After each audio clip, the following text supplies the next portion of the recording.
Hello beautiful souls, here we are in October and we have some very challenging but also life enhancing and life transforming astrology this month. We not only have a Mutable Grand Cross, we also have a Cardinal Grand Cross. I can hear you all shaking in your boots remembering last year. But having said that, some astrologers refer to these as achievement squares. Here's your monthly astrology.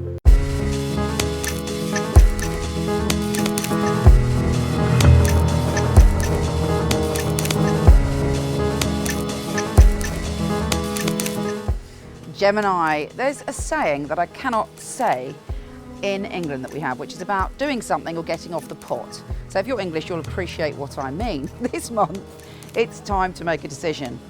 Now, I have to be honest with you, the Mutable Grand Cross has got your name written right through it like a stick of Brighton rock. There's something coming and it's all about change and transformation, and most importantly, about you making a decision. Now, this Mutable Grand Cross is offering you a chance to clear some karma.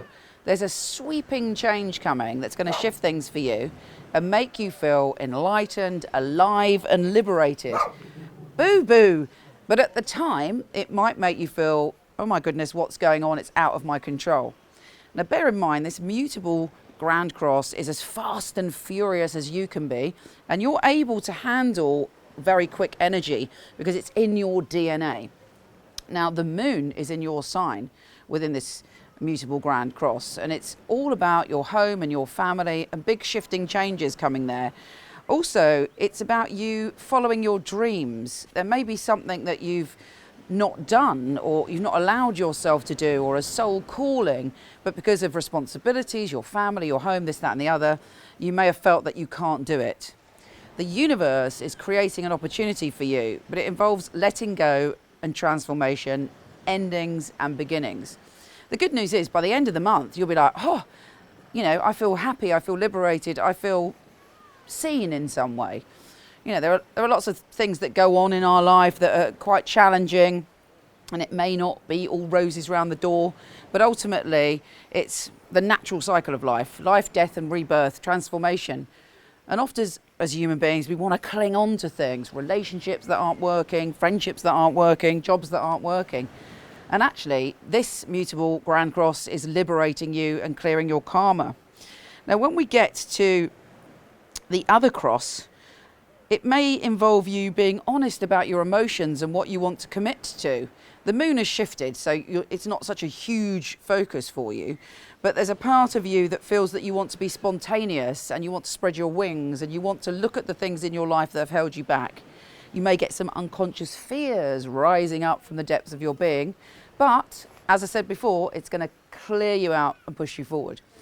And the good news is Mercury, your ruler, is going direct on the 9th, and that's a big relief for you.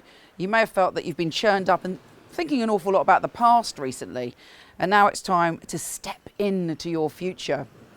Venus is also entering a position for you which is about home and family, and generally shining a positive light there for you.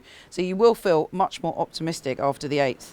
Now, as I said, Mercury goes direct on the 9th, and then there's a new moon on the 13th, and this new moon is the start of something fabulous, as also is Mercury going direct is in your position of creativity, joy and soulmates. Very soon, you're going to feel uplifted. You're going to feel that you've got your mojo back, and you're going to feel that you want to embrace life and you're feeling good. And also love is very well aspected and moving in that direction over the next 2 months, actually. Now, Mercury and Juno and a Venus, Mars and Jupiter conjunction are bringing you two separate things. The Venus, Mars and Jupiter conjunction are allowing you to feel positive, expansive and eager and have the strength to make changes in your home and relationships. And then we have the Mercury and Juno connection allowing you to communicate what you need when it comes to your partnerships. So there's just some very, very positive energy there. And if that wasn't enough, Venus and Jupiter are conjunct on the 25th. And you're feeling that, you know, this is it. Your fortunes have changed. You can be honest in relationships. You can move on to the next level. If you want to move this month, also later on in the month, there's opportunity to buy, sell, do something around property, or just kind of totally transform your space in some way. We have Venus, Mars and Jupiter conjunction as well. So it's all like energy and commitment and focus on your creativity. The full supermoon, though, may make you feel a little bit sketched out. You're very psychic on that day. You may have a dream or a revelation, something just magical and mysterious is surrounding you. And even though you're fascinated by these things, there's a part of you that doesn't like to feel too kind of nebulous. You don't like to feel that wafted away on mystery, because already your mind goes in that direction.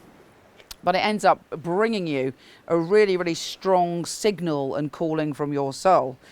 Altogether, though, I think this month is great for you. You're either in or you're out in something. You're moving forward and you're letting something go. So you can do it. It's going to be a very interesting ride, but at the end of it, dream destination. Take care, and I'll speak to you soon.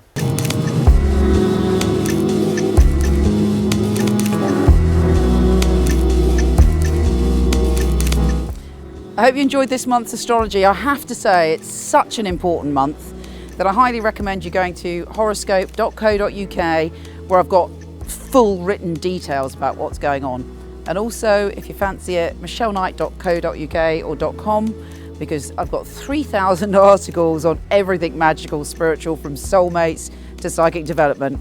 Take care, have a wonderful month, and I'll speak to you soon.